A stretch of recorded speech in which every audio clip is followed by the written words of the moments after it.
दिए की रोशनी। रीना एक छोटे से कस्बे की लड़की थी। उसके पिता रिक्शा चलाते थे और माँ दूसरों के घरों में झाड़ू पोछा करती थी।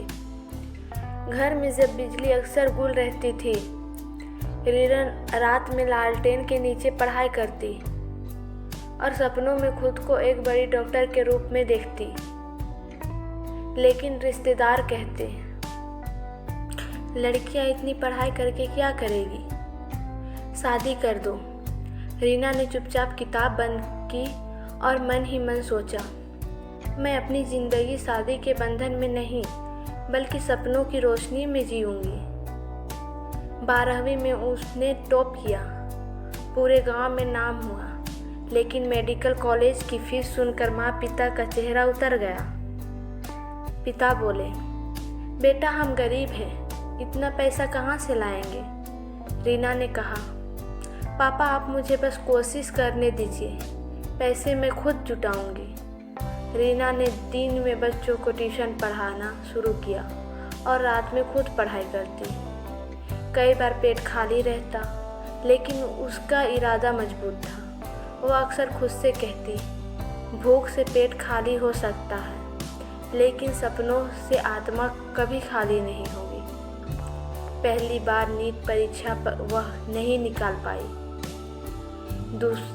दोस्तों ने कहा, तेरे जैसे हालात वाले लोग डॉक्टर नहीं बन सकते। रीना एक रात खूब रोई, लेकिन अगले ही दिन आईने में खुद को देखकर बोली, तू हार मान लेगी तो बाकी लड़कियां कभी कोशिश नहीं करेगी।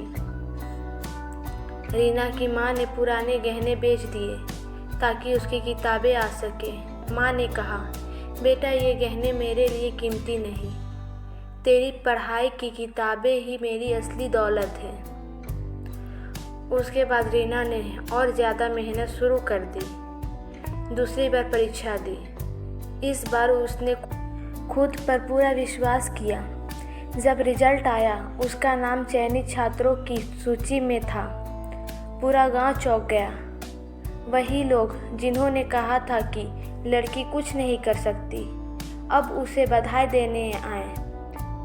रीना ने मेडिकल कॉलेज से MBBS पूरा किया।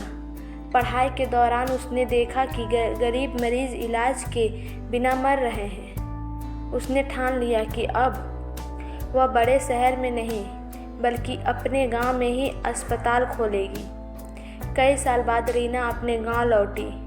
अब वह डॉक्टर रीना थी। उसने गांव में एक छोटा सा हॉस्पिटल खोला जहां गरीबों का इलाज मुफ्त होने लगा।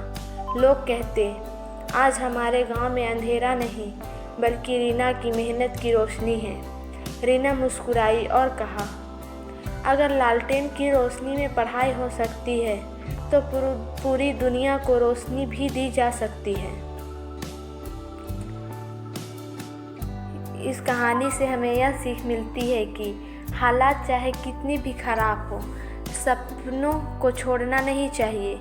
बेटा और बेटी में कोई फ़र्क नहीं है, फ़र्क सिर्फ सोच में है। छोटी सी मेहनत भी बड़े बदलाव ला सकती है। कहानी अच्छी लगी हो तो लाइक, सब्सक्राइब और कमेंट करें।